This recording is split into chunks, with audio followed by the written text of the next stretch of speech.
Cuarta catequesis de los ejercicios espirituales dados a la comunidad María Madre de los Apóstoles,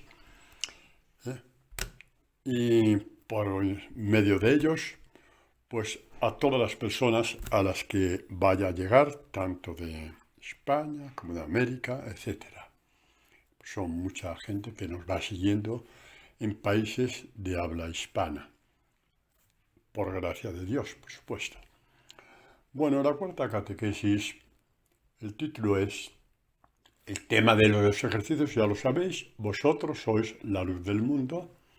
El título de esta catequesis es Hijos de la luz e hijos de la verdad. El que es hijo de la luz es hijo de la verdad.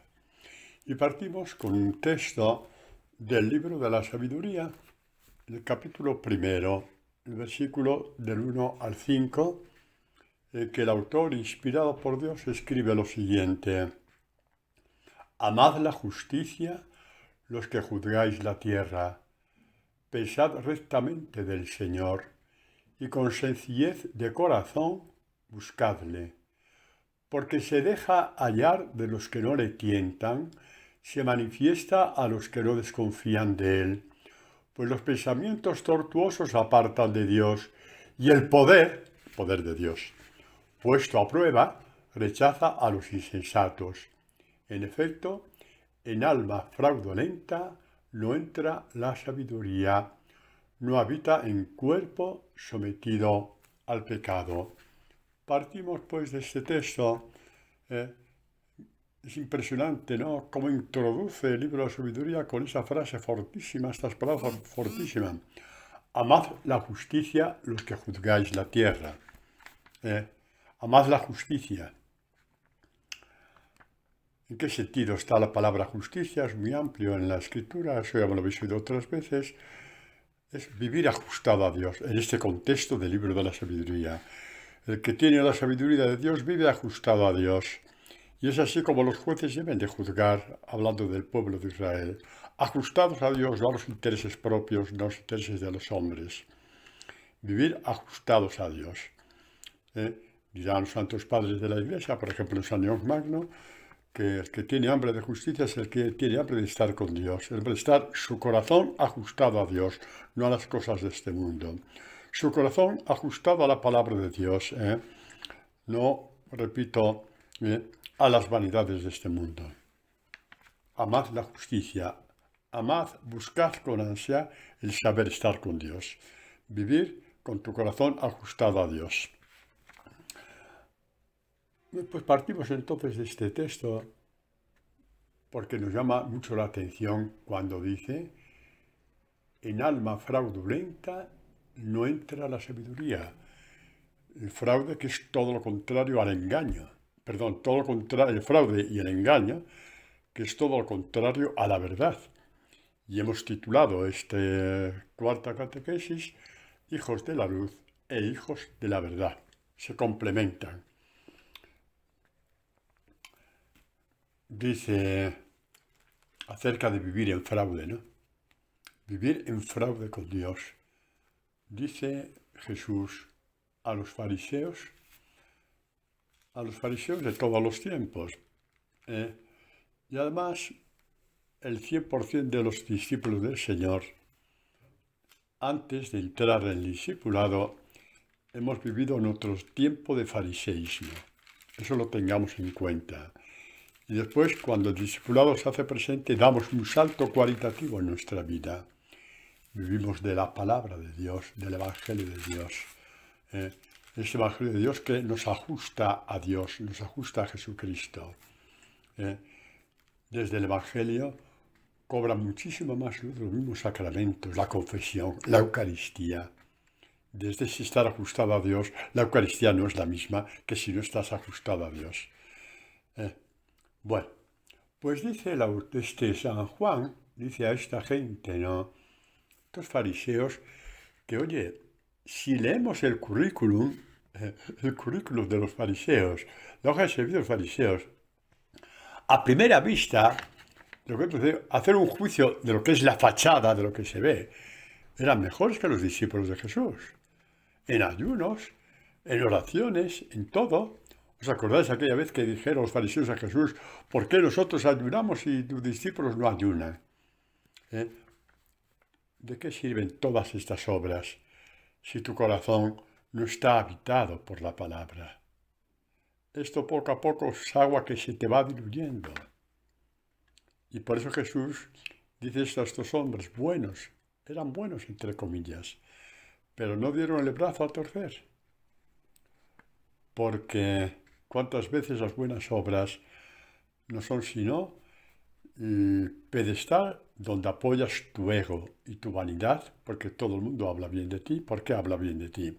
Ya te encargas tú de hacer llegar a los demás lo mucho que haces por la parroquia, por los pobres, por esto, por lo otro, por lo más allá.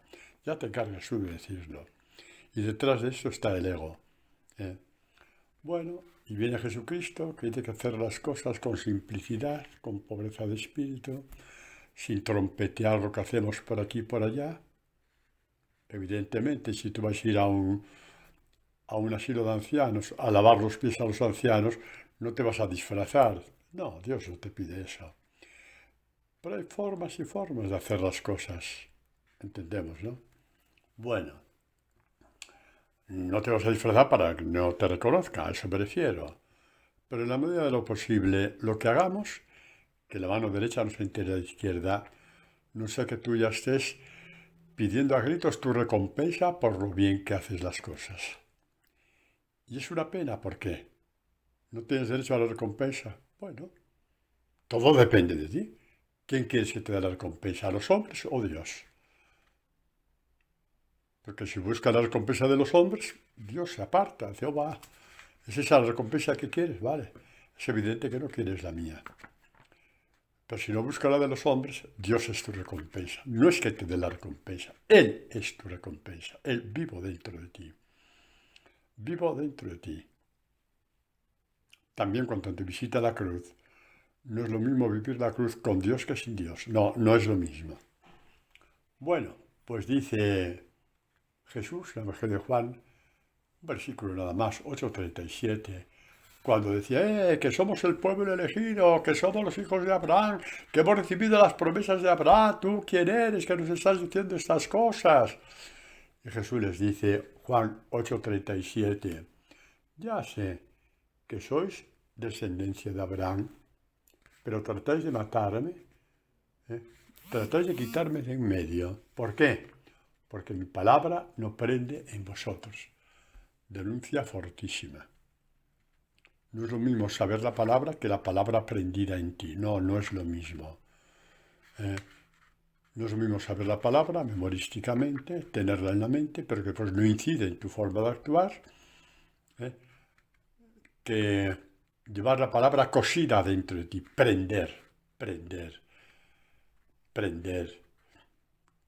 Y de prender se deriva a aprender. Es decir, ya sí, memorizar la palabra que primero has prendido en tu corazón. Entonces sí, memorízala. Pero tu primer trabajo espiritual es que la palabra prenda en ti. Padre, es que no hay quien la cumpla, por eso tiene que prender en ti. Para que creciendo en ti se vaya un poco iluminando tanto y fortaleciendo tanto que ya eres lo suficientemente fuerte y eres lo suficientemente hijos de la luz como para que puedas cumplirla. Por eso esta catequesis se llama vosotros sois la luz del mundo, sois hijos de la luz y por eso sois luz del mundo. Y la palabra, que es la luz verdadera que ilumina a todo hombre que vive en este mundo, prende dentro de ti. Este es tu trabajo espiritual. Tu trabajo espiritual por encima de todos es este. Y lo demás se te irá dando poco a poco. Dios se te irá manifestando lo que quiere que hagas. Pero lo primero que Dios quiere que hagas es prenderse en ti. Que Dios prenda en ti. Que el Evangelio prenda en ti. Que la palabra prenda en ti. No puedo con ella. Nadie puede con la palabra. ¿Qué piensas? ¿Que San Francisco podía con la palabra? ¿O San Ignacio? ¿O Santa Teresa? ¿Creéis? No, hombre, no. Todos empezaron con su pozo de fariseísmo, porque el fariseísmo es la gran victoria de Satanás sobre los hombres. Y luego Dios tiene misericordia de nosotros y nos va haciendo crecer y te das cuenta de que ese fariseísmo ya no te aguantas ni a ti mismo, porque apestas de vanidades, porque la vanidad apesta. Y tú cuando ya no soportas el olor de tus vanidades, ahí empieza ya tu conversión. Igual que la mía, por supuesto. Yo nunca llamaría a nadie a conversión si no me llamara a mí mismo también. Porque si no sería cualquier cosa menos discípulo de Jesús. ¿De acuerdo? Adelante, chavales. Bueno, pues esta es la alerta que nos pone el Señor. Que mi palabra prenda en ti, pueda coserse en tu corazón, en tu alma, para que puedas crecer. Porque la palabra crecida dentro de ti crea en ti lo que tú nunca podrás hacer con tus fuerzas. ¿Qué? El discipulado. Ser discípulo de Jesús es ser un nuevo hombre, es ser una nueva mujer, es una nueva creación, como dice San Pablo en la segunda carta a los Corintios 5:17. El que está en Cristo es una nueva creación. Está en Cristo y Cristo está en él. Está en Cristo y Cristo está en él. Volviendo al fariseísmo, cuando Jesús denuncia al fariseísmo, ¿qué queréis? ¿Que le gusta? ¿Le gusta a Jesús meter el dedo en el ojo? No, hombre, no. Les pone delante de la verdad, para que llegado el momento se den cuenta de que con la mentira no van a ninguna parte, porque mentira y tinieblas van de la par. ¿Cuánta gente que escucharon estas catequesis de Jesús? Después, en la primera predicación de Pedro y las consiguientes predicaciones de los apóstoles, empezaron a entrar en el misterio de la conversión. Ay, ahora me acuerdo por qué nos decía esto y no le hicimos caso. Ha tenido que morir por mí para hacerle caso. Así es como se suscita el amor verdadero a Jesucristo. Ha tenido que morir por mí para hacer caso a su evangelio, a sus palabras. Y por eso la primera cristiandad fue formada por judíos convertidos en Jerusalén y en general en toda Palestina. Muchos de ellos habían oído directamente a Jesús, testigos de sus milagros, pero prefirieron su vida a la vida de Jesús y por eso le dieron la espalda. Hasta que, en la predicación de los apóstoles, se dieron cuenta de que había muerto por ellos para que pudieran creer. Es que se dice pronto, Había muerto por ellos para que pudieran creer. A ver, tú, Fernanda, te llamo Fernanda, ¿me estás escuchando? Bueno, me estás escuchando a mí, pierdes el tiempo. Estás escuchando a Jesucristo que habla por este pobre pecador, que es el Padre Antonio. ¿Estás escuchando? Ánimo.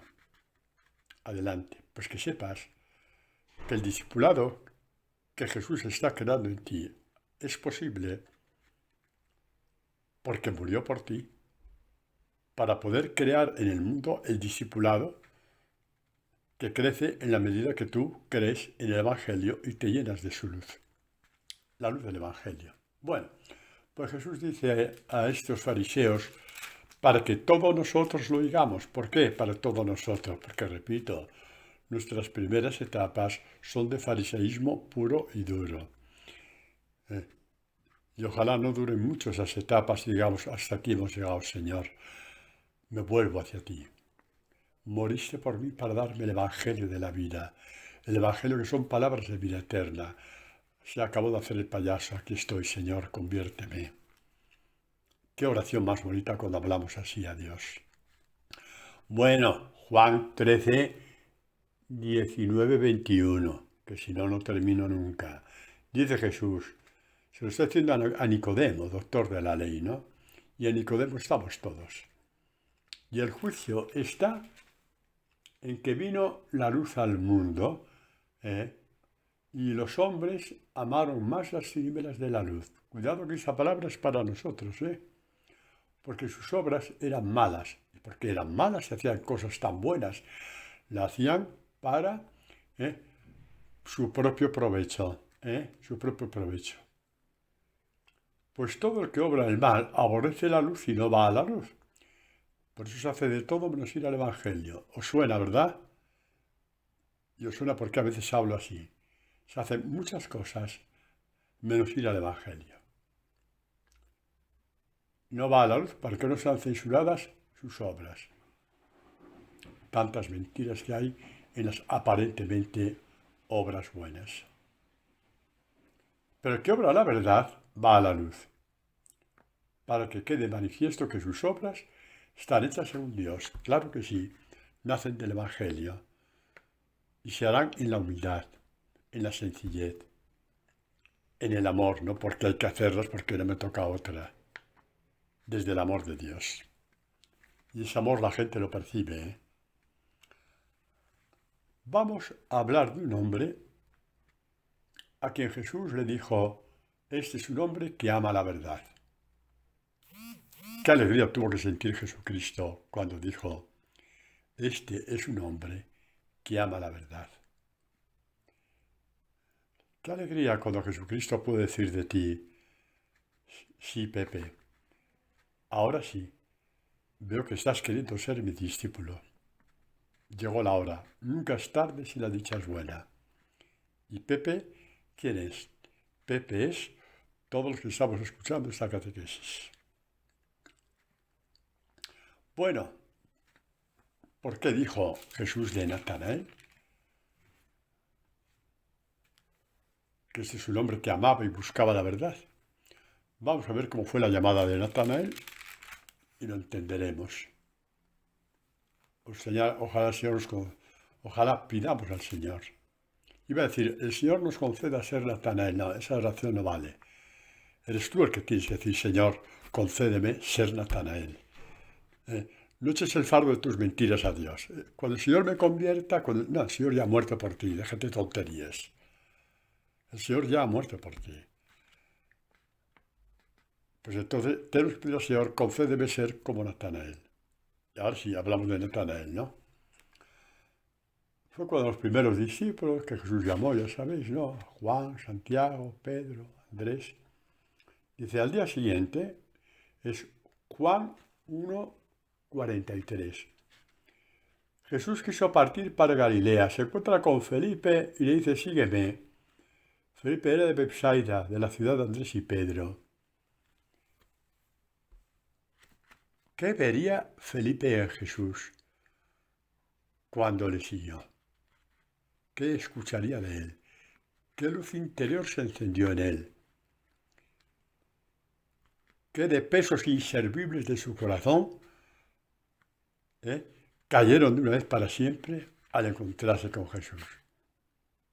Que sintió la necesidad de ir al encuentro de su amigo Natanael. La evangelización es esto. Dios te libera tanto que necesitas ir al encuentro de, para decir, he encontrado a Jesús, déjame explicarte, déjame decirte. Cuando enviáis estas catequesis a vuestros contactos o las colgáis en Facebook, estáis haciendo como Felipe, buscando Natanaeles por toda parte, que los hay gente que busca la verdad, que los hay. Gente que de pronto dice, hasta aquí hemos llegado. Era eso lo que yo quería escuchar.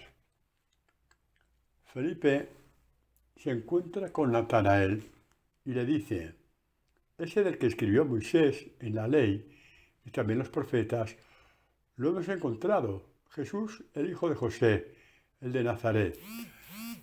Natanael, que Dios es un hombre bastante guasa, yo no sé si en algunos países de América la paisa de guasa no sabéis qué significa, pues lo preguntáis, porque no puedo perder tiempo.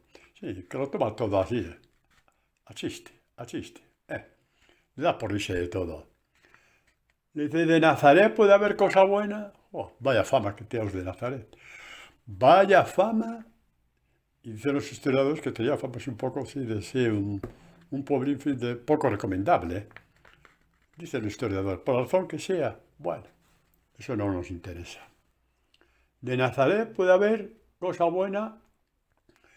Felipe, que tiene ya la sabiduría de quien está ya con Jesús, porque el discipulado te da una sabiduría, no va a discutir. No va a decir, ¿tú qué sabrás, hombre? ¿Qué te oye ya? Te estoy dando una buena noticia y me respondes así, ya, déjate de tonterías. No. Felipe habla desde la mesura de quien conoce a Jesús, aunque haya empezado el discipulado, pero ya sabe cómo decir las cosas, ya sabe cómo hablar de Dios. Y por eso le dice, ven y verás. No pretendo convencerte, solamente te pido una cosa, ven y tú mismo verás si de Nazaret puede salir cosa buena o de Nazaret tenemos al Hijo de Dios. Eso lo tienes que ver tú mismo como yo ya lo he visto, pero eso lo tienes que ver tú también. La libertad del anuncio tiene que ser así. Con cariño, pero hay que hacerlo así. Total que Natanael fue al encuentro de Jesús, le convenció la simplicidad de Felipe, se le acabó la guasa. Sí, un hombre que sabe medir hasta dónde llega la guasa y hasta dónde no. Y al acercarse le dice Jesús, ahí tenéis a un israelita de verdad, en quien no hay engaño. Y le dice de verdad, un verdadero hijo de Abraham, no como los que vimos antes, ¿no? Que la palabra no prendía en ellos. Un israelita de verdad, que ama la verdad, que vive la verdad, que busca la verdad. Y por eso en su vida no hay engaño. Por eso en su vida no hay engaño. Natanael se queda con la boca abierta. ¿De qué me conoces? Para decir esto de mí. ¿Eh? Y le respondió Jesús, antes de que Felipe te llamara, cuando estabas debajo de la higuera te vi. Vamos a responder. Los que ya me conocéis, sobre todo los de Madrid, también muchos de Ecuador, porque estuve allí varios años, etc. O los que habéis oído iba a decir mis catequesis y me ha quemado la lengua. Las catequesis del Señor, que yo en su nombre proclamo, pero no son mías. Bueno, los que habéis escuchado todo esto ya lo sabéis. Otros, muy probablemente no todavía, pues abrir la oreja, que eso es bellísimo. La higuera es un árbol que llamamos en la Escritura un árbol bíblico. ¿Por qué? Porque la higuera, los israelitas, los realmente verdaderos buscadores de Dios, terminados los oficios de la sinagoga o del templo, iban a rumiar la palabra debajo de la higuera. Por eso estar debajo de la higuera significa estar rumiando la palabra de Dios. E incluso en pueblos pequeños, donde no había sinagogas, los fieles, que a lo mejor eran solamente 30 o 40, porque el pueblo no tiene más habitantes, se reunían debajo de la higuera a escuchar la palabra de Dios. Pues Natanael es un rumiante de la palabra de Dios. Y por eso Jesús le dijo, tú eres un hombre que ama la verdad y busca la verdad. Me explico. ¿Qué pensemos de un judío del tiempo de Jesús? Que el sábado, como está prescrito, va a la sinagoga, escucha la palabra. Muy bien. Y que se acabó. Terminó, ya he cumplido. Señor, apúntame, que no te has dado cuenta, que ya he cumplido contigo, que ya he cumplido contigo. Como si Dios le faltara algo y tuviera necesidad de ti. Pero bueno, ¿qué te has creído tú? ¿Quién eres? ¿Tú crees que Jesús necesita? Eres tú el que necesitas de Dios, su palabra que te transforme y te haga crecer. Y el fariseísmo es letal, es letal. Es letal. Es letal. Eres tú el que necesitas el amor de Dios. Porque sin el amor de Dios no vas a ninguna parte, te cansarás de todo. Bueno, pues eso, ¿qué decimos después? Después de una hora de la sinagoga preguntamos sobre estos judíos que fueron oye, Levi, escúchame, que si estuve enfermo esa mañana, me dolía todo y no fui a la sinagoga porque apenas me pude levantar de la cama, me dolía todo, una artritis que se me duelen hasta las orejas. ¿De qué habló el rabino? ¿Cuál fue la lectura? ¿La lectura? ¿La lectura? ¿La lectura de qué fue? ¿Del Éxodo? No. Del Génesis. ¿Qué va? Ya no me acuerdo. Ah, ¿fue Isaías? No. Fue el sábado pasado. Ni se acuerdan. Porque jamás la llevaron al corazón. ¿Os meto el dedo en el ojo? ¿Me dais permiso? Vamos a misa el domingo. Muy bien. Y luego a las 10 de la mañana. Luego por la tarde, a las 6 de la tarde. Han pasado 8 horitas, ¿no? Preguntamos, Pepe, el Evangelio de hoy, que hoy no fui a misa, ¿de qué fue? El Evangelio de hoy. Espera. El Evangelio de hoy. El Evangelio de hoy. ¿De qué iba? Espérate, no, tengo la punta de la lengua. Sí, ya me acuerdo. Fue sí, de Pablo, que se cayó del caballo. Perdona, eso no es el Evangelio, eso es Hechos de los Apóstoles. Ah, tienes razón. Oye, ¿sabes una cosa? Es que no me acuerdo. ¿No te acuerdas? No. Eso del Evangelio. Preguntamos de la primera y segunda lectura y no te digo yo. Te sale con último serial de la radio. Es un estar en la iglesia con el corazón fuera de la iglesia. Nos pasa a todos, o nos ha pasado a todos. Lo digo por nuestra conversión, no porque a mí me apetezca decirlo, porque a mí también me ha pasado, ¿vale? Bueno, Natanael no es así. Ha ido a la sinagoga, ha escuchado, y luego, en el primer tiempo que puede, se pone a rumiar la palabra que ha escuchado. Quizá coja algunas notas, como una tablilla, como se hacía entonces, para rememorar mejor. Sea como esa, deja que Dios le vaya partiendo la palabra. Rumiar la palabra es el presupuesto para que Dios te la vaya partiendo. Y Jesús llama a Samuel hijo de la verdad, un hombre en quien no hay engaño, un israelita de verdad. ¿Qué significa de verdad? Ese sí que cree en Abraham. Ese sí que está esperando las promesas de Abraham. Y si están las promesas de Abraham, me está esperando a mí, porque la promesa de Abraham con mayúscula soy yo, el Mesías. Este es un hombre de verdad. Este es un hijo de la luz. Rumiar la palabra. Rumiar la palabra. Y no necesariamente que tú terminas la misa a las 12 y te vas inmediatamente a rumiar la palabra. No, hombre, no. Tú estás con tu familia, es domingo, estate con ellos o con tus amigos.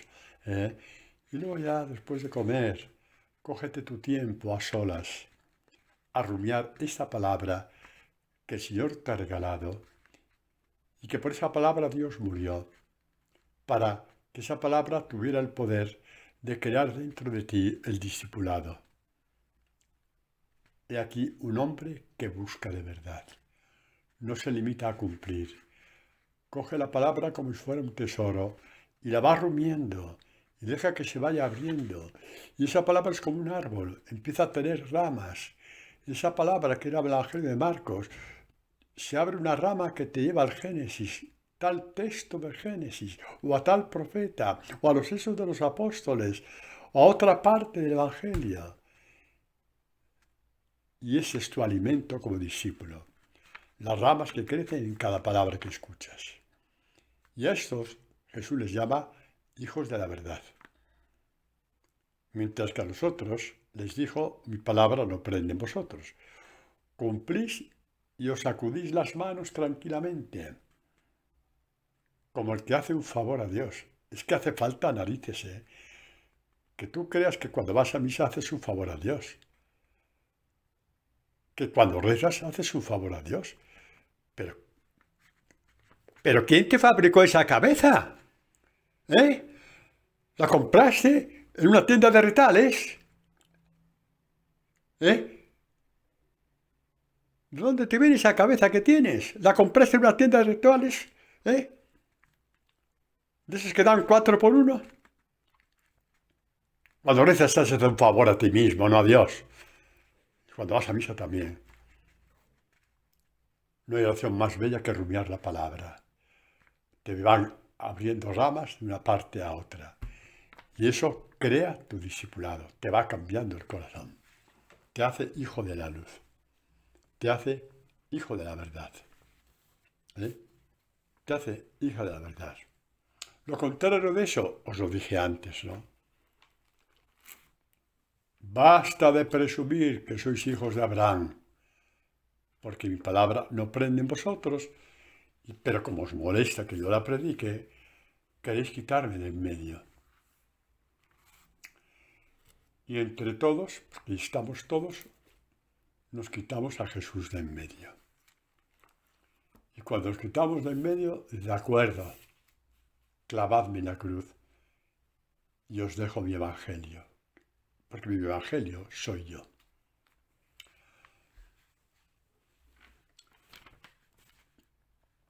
Mi palabra no prende en vosotros. Y escuchamos lo que dice Jeremías. Jeremías 7, 21 en adelante. Este texto lo habéis oído otras veces, pero en otro contexto catequético, por lo tanto, con un pan que nunca habéis comido.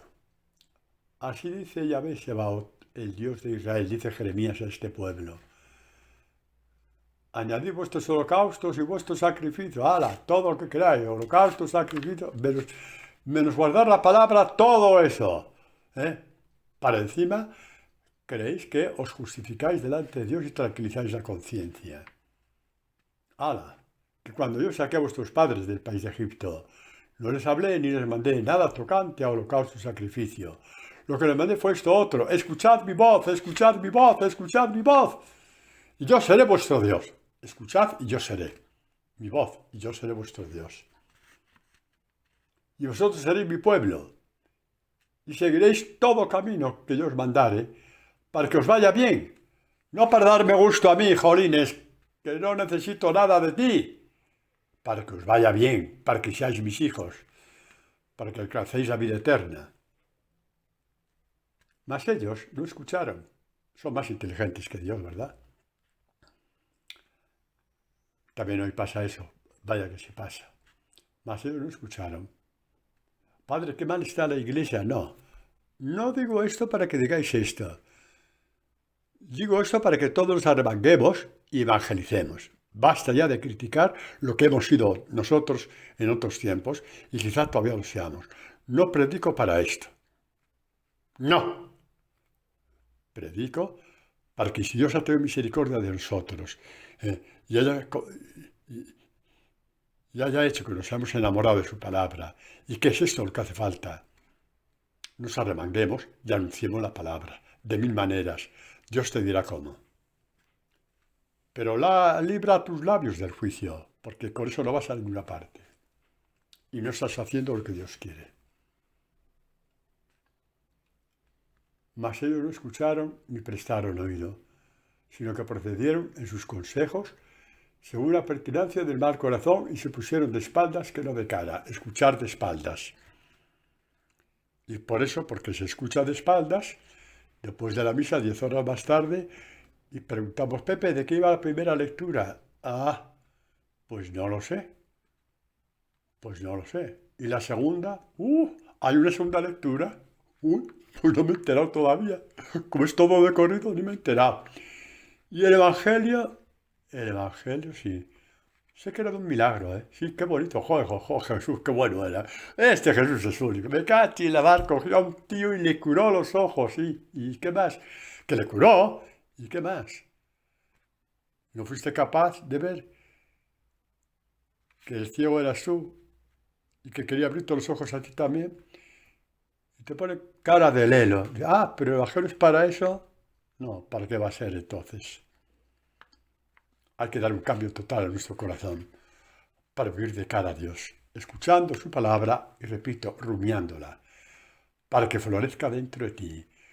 Rumiando la palabra es como Dios te enseña a partir la palabra. Así es. Padre, pero esto significa dar más tiempo a Dios. Y dale que te pego. Ay, vais a conseguir enfadarme. Es tiempo para ti. ¿Qué tiempo para Dios? Es tiempo para ti.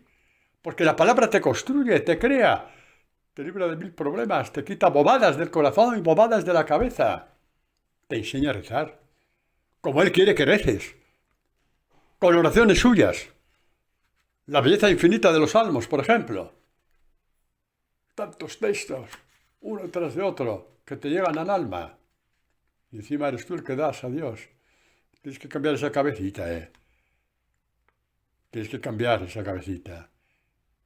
Tener la cabeza bien puesta. Como dice San Pablo, termina el capítulo 2 de la primera carta de San Pablo a los Corintios. Es bellísima. Os invito a estar una tarde con esa carta. Una tarde que tengáis tiempo. Frase por frase. Es de una preciosidad infinita. Es de una belleza infinita. No os voy a decir de qué va. Tenéis que verlo vosotros. Si os digo cómo termina. Nosotros tenemos la mente de Cristo. Vale. Quita esa cabeza que te compraste 4 en 1 en esa tienda de retales, y quédate con la cabeza de Cristo. Nosotros tenemos la mente de Cristo. Muy bien, pues seguimos con el Evangelio, ¿no?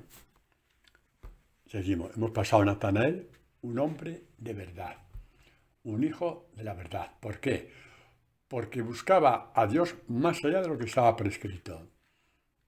Se iba debajo de la higuera o donde fuera, porque esto es una frase catequética, como ya os he explicado antes, a rumiar la palabra que había escuchado en la sinagoga, para que fuera abriéndose dentro de él y dando fruto. Y cuando da fruto, tomas decisiones y determinaciones que nunca tomarías si la palabra no hubiera crecido en ti. Tiene que echar ramas, sí. Vamos a hablar de un personaje bíblico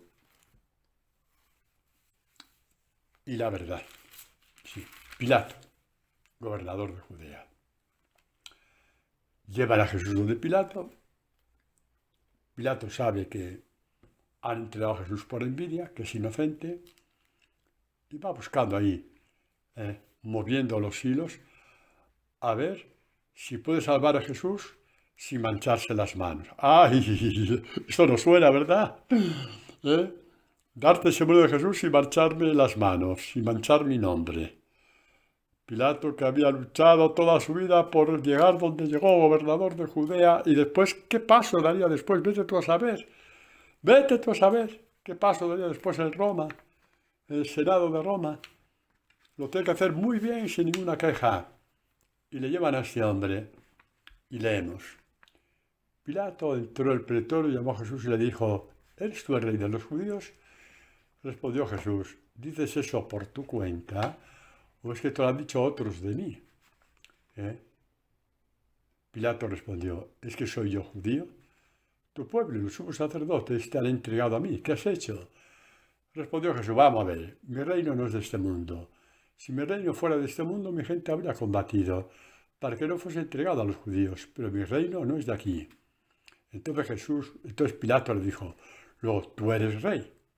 Jesús le dijo, sí, como dices, soy rey.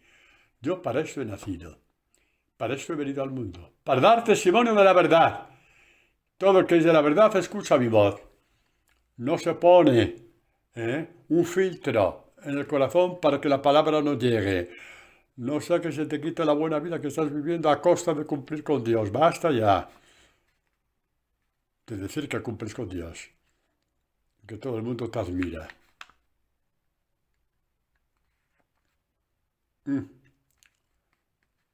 El Evangelio no te da escapatoria, o lo coges o no lo coges. Y Pilato se encuentra en esa situación. He venido a dar testimonio de la verdad. El que dice la verdad deja que el Evangelio prenda en su corazón. Esto es lo que significa escucha mi voz. Deja que el Evangelio prenda en mi corazón. El que es hijo de la mentira se pone de perfil al Evangelio. Después hace muchas cosas, según él, buenas. Pero al margen del Evangelio son obras tuyas, no son las obras de Dios. Y estos padres se condenarán. ¿quién soy yo para que me preguntéis esto? Esto es entre Dios y Dios. Él sabrá las intenciones y sabrá muchas cosas que yo no sé. Ni me podéis preguntar, ni yo puedo decir. Simplemente digo que el que es hijo de la verdad no pone filtros ni en su mente ni en su corazón para que la palabra penetre profundamente dentro de él. Es lo único que estoy diciendo. Y la palabra está penetrando en Pilato. Hasta tal punto que en un primer momento hace un amago de que le interesa lo que Jesús le ha dicho. Y le dice, ¿qué es la verdad? La dijo y de pronto Pilato se dio cuenta de que no le interesaba conocer la verdad. Y por eso, ¿qué dice el Evangelio? ¿Qué es la verdad? Le dijo Pilato. Dicho esto, volvió a salir donde los judíos. Se puso de espaldas. La verdad era que Jesús era inocente. La verdad era que tenía que liberar a Jesús. La verdad es que se iba a armar una revuelta en Jerusalén. La verdad era que esto iba a llegar a los oídos del César en Roma. La verdad era que su carrera de triunfos había terminado por culpa de defender a Jesús. ¡Ay! ¿Cómo nos parecemos a Pilato? Y dijimos, hasta aquí hemos llegado, ¿verdad que sí? Sí. ¿Qué es la verdad? El Evangelio. El Evangelio. El Evangelio. La fuente viva de toda espiritualidad. El manantial de aguas vivas. El pan vivo del Evangelio. El pan verdadero. Este pan que es tan fuerte que a un cierto momento se hace Eucaristía. ¿Qué es la verdad? Cuando Pilato intenta hacer lo último para defender a Jesús, pero sin mancharse las manos, repito, sin mancharse las manos, capítulo siguiente, 19-12, dice, desde entonces Pilato trataba de librar a Jesús, pero los judíos gritaron, si sueltas a ese, no eres amigo del César. Todo es el que se hace rey, se enfrenta al César. Esta gente cumplía con la sinagoga, cumplía con la ley entre comillas, sabía muchos textos de memoria y apelan al chantaje más burdo, más miserable, para condenar a Jesús. Esta gente eran los buenecitos de Israel. No sé qué me pegáis. Simplemente deciros que hubo un tiempo que nosotros fuimos de estos también. Y por misericordia de Dios, nos estamos abrazando a su santo Evangelio.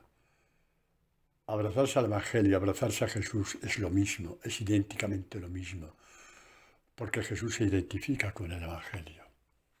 ¿Qué es la verdad, Dios mío? ¿Qué es la verdad? Y Pilato,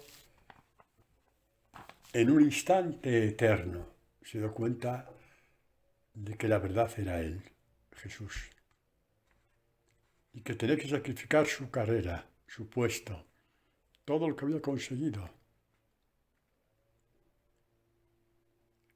si libraba a Jesús, porque su expediente quedaría manchado para siempre. ¿Os suena? Claro. Para ser discípulo de Jesús, de una u otra forma, nos tenemos que enfrentar a esa situación de Pilato, y no una vez, sino varias veces. Os doy un secreto. Al principio, la primera vez que te enfrentas con esto, entre la verdad, entre ser hijo de la verdad, entre ser hijo de la luz,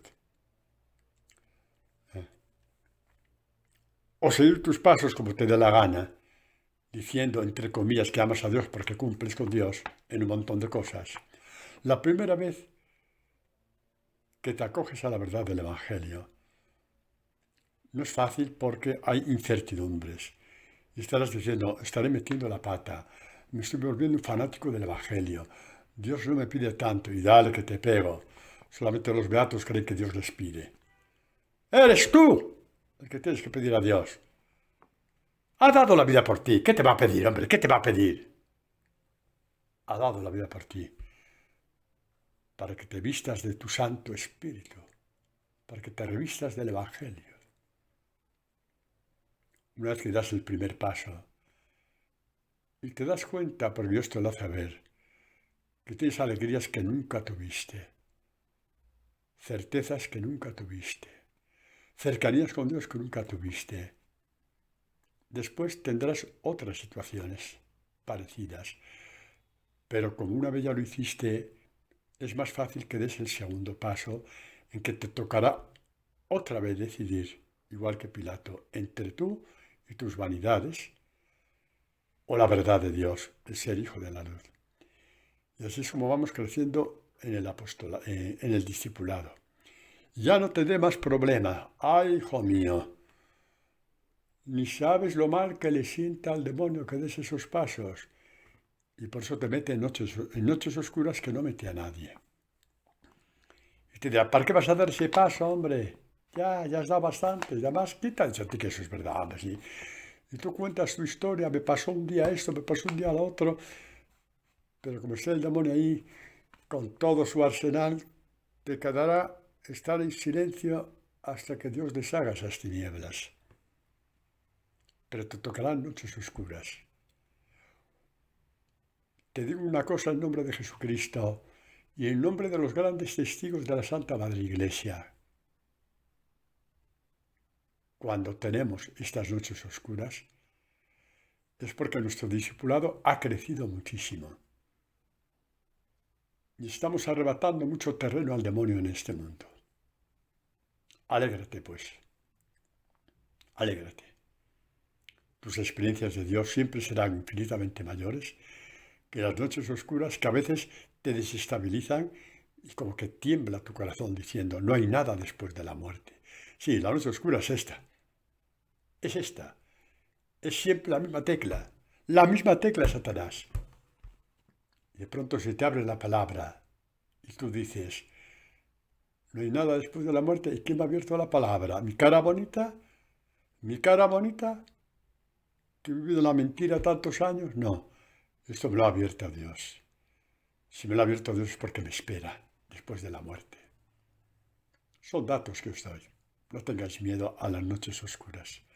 Son la señal inequívoca, repito, inequívoca, de que ya eres discípulo amado del Señor.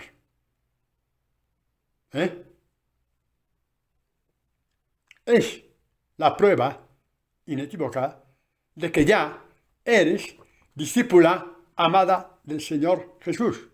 Lo cual no quiere decir que tienes que seguir creciendo, porque crecemos en alegría, crecemos en gloria, crecemos en dignidad, crecemos en Dios. ¿Qué pasó de Pilato? Dice leyendas de la iglesia del tiempo, no digo de la iglesia primitiva, del tiempo de la iglesia primitiva, en que Pilato después tuvo la luz de Dios y se convirtió con su familia. Será verdad, será mentira, no me quita el sueño. Sí es cierto que toda leyenda tiene un pozo de verdad, pero nunca diré que Pilato se convirtió basándome en una leyenda. Digo eso, que hay un pozo de verdad, digo que no me quita el sueño y digo que yo nunca diré en una predicación, ni siquiera en una conversación informal, que Pilato se convirtió en base a una leyenda. A veces una leyenda no digamos nada. Nuestro hablar sea el sí. Es decir, los manantiales que Dios te abre por medio del Evangelio y que después sanean toda la palabra de Dios. ¿Cómo se entienden, por ejemplo, los hechos de los apóstoles a la luz del Evangelio, las cartas de San Pablo, el mismo profeta Isaías, el libro del Éxodo, todo el Antiguo Testamento? El Evangelio lo es todo. No perdáis tiempo, lo es todo. Lo es todo. Lo es todo. Una vez conocí a una persona X. Estuve en su casa. tenía libros de, sí, de santos y de esto y del otro. Pero está bien, no digo que no. ¿eh? Se ve un montón de cosas, de evidentes y tal. Nada de objetar, nada.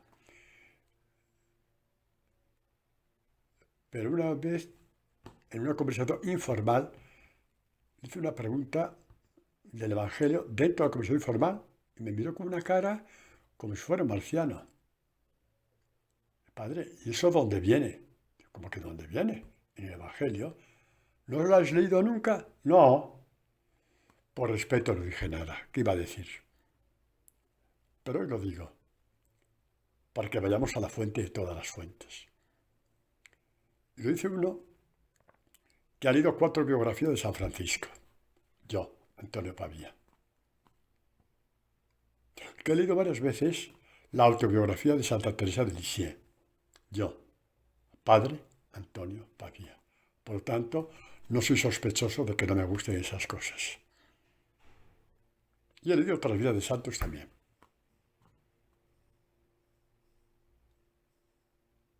Pero mi fuente es el Evangelio.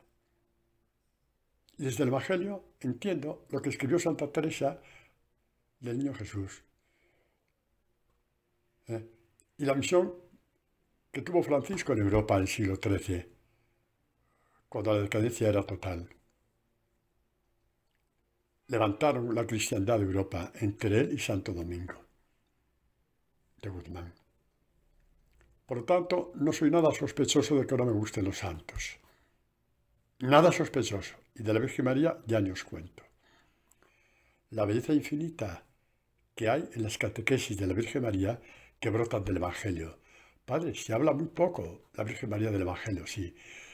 Pero de lo poco que habla, se puede sacar 100, 200, 300, 1000, 10.000 catequesis, una diferente de la otra. Porque recorren toda la Escritura, los 4 textos que hay sobre la Virgen María. Yo disfruto muchísimo cuando hablo de la Virgen María desde la fuente del Evangelio. Así es como Dios me ha enseñado, así es como Jesús enseñó a su iglesia, así es como yo os lo predico a vosotros. La ternura que Dios me ha dado acerca de la Virgen María es una creación de Dios, porque nace del Evangelio, no de que me dijeron por aquí o me dijeron por allá, que no soy quien para juzgar, pero es infinitamente menor a la revelación que Jesús hace, el Espíritu Santo, de la Virgen María, partiendo del Evangelio. Lo entendemos, ¿no? Lo entendemos. Bueno, pues hemos hablado todo esto.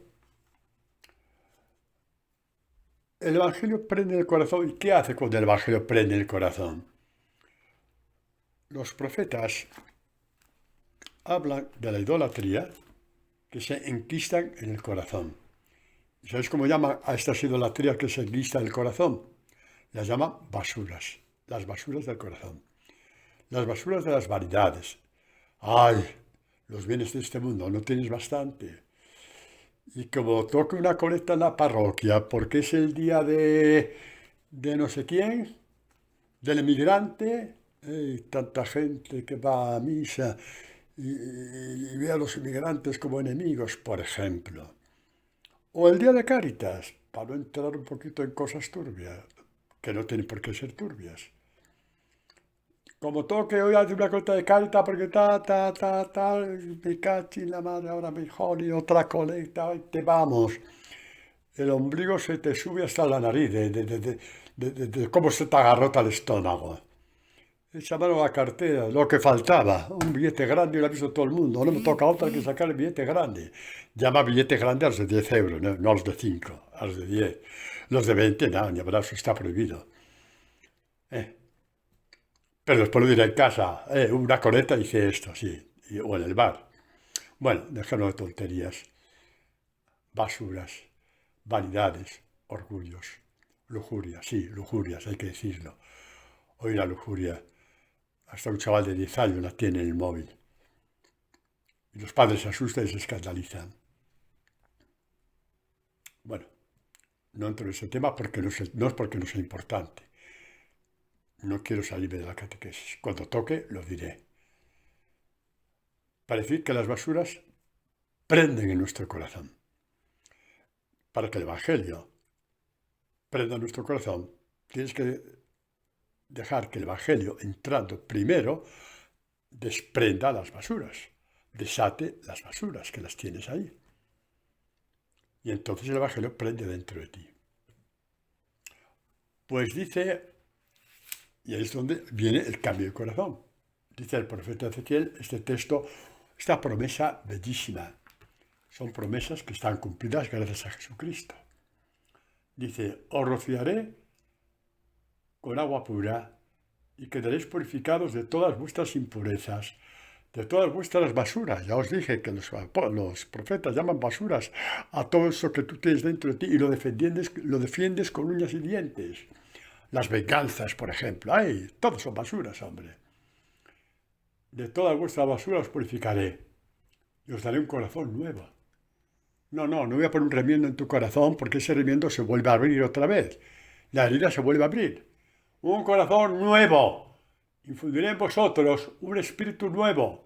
Quitaré de vuestra carne el corazón de piedra, donde la palabra de Dios rebota. Y os daré un corazón de carne. Infundiré mi espíritu en vosotros y haré que os conduzcáis según mis preceptos y observéis y practiquéis mis normas. ¿Cómo se traduce esto en el Nuevo Testamento? Haré que os conduzcáis según mis preceptos y mis normas, según mi palabra.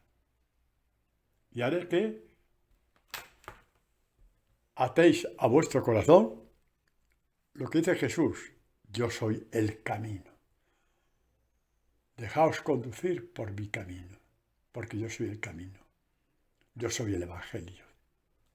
Dejaos conducir por él. Hijos de la luz. Padre, yo llevo una vida que usted es que no me conoce. Si usted conociera mi vida, ¿usted cree que yo puedo pasar de ser hijo de la mentira a ser hijo de la luz? ¿Usted cree que podrá? Bueno, me lo pones muy fácil. Si Dios dice que sí, será que sí, ¿no? Ya, pero bueno, sí. Hijo de la verdad, no era Mateo cuando era publicano y tantos más, y Pedro y todos. Basta ver cómo estuvieron con Jesús siempre diciendo tonterías, sabes que era el primero de ellos. Y en la resurrección, Dios les dijo, hijos de la luz, desafiaron la muerte predicando por toda parte. Sí. Pero para no retroceder 2000 años, te doy un caso que tengo muy a mano. De un hombre que pasó de ser hijo de la mentira a hijo de la verdad. De un hombre que pasó de ser hijo de las tinieblas a ser hijo de la luz. Lo tengo muy a mano. Aquí, sentado en esa silla, soy yo, el padre Antonio Pavía. Por gracia y misericordia de Dios, se compadeció de mis mentiras y de mis tinieblas y me dijo hijo de la luz. Y me dejo llevar por él. Y por eso predico, porque sé que es verdad. Y leemos, y con eso terminamos, un caso magistral y esplendoroso de la iglesia primitiva, poco después de subir Jesús a los cielos. El grandísimo hijo de la mentira y de las tinieblas, que era Pablo de Tarso. Jesús, en su misericordia, lo envolvió con su luz. Os leo el texto. Sucedió que yendo de camino, cuando estaba cerca de Damasco, de repente le rodeó una luz venida del cielo. Cayó en tierra y oyó una voz que le decía: Pablo, Pablo, ¿por qué me persigues? Y él respondió: ¿Quién eres, Señor? Y él dijo: Yo soy Jesús a quien tú persigues. Levántate, etcétera, etcétera. Le envolvió la luz. Le envolvió la luz. Una voz que decía, le rodeó una luz venida del cielo. Pablo, Saúl, Saúl, ¿por qué me persigues? Si lo hizo con Pablo, que era una auténtica escoria dentro de todas las escorias, ¿no lo va a hacer contigo? ¿No será que te quieres defender y no dar el paso porque no te apetece ser discípulo de Jesús y por eso dices, soy un pecador, no soy digno. Cuidado, que el demonio también trabaja por ahí. Una última cosa, aunque tarde un minuto más. Sabéis que cuando Pablo participó guardando los vestidos, ¿eh? Los mantos de los que arrojaban piedras a Esteban, y Esteban dijo, Padre, Señor, no le tengas en cuenta este pecado, Esteban murió perdonando, ¿no? Dice San Juan Crisóstomo que sin saberlo Esteban, que alcanzó la conversión de Pablo al orar por él. El mártir oró por él, y alcanzó la conversión de Pablo. Esto pasa cuando perdonamos. El perdón de Dios corre a toda velocidad. Amén. No tengas miedo. Ojalá nazca en ti y en mí el deseo profundo de seguir creciendo como discípulos de Jesús, como hijos de la luz, porque hemos sido llamados a ser luz del mundo. No juzguemos a nadie, porque el que juzga ya no podrá ser nunca luz. Vosotros sois la luz del mundo. Amén.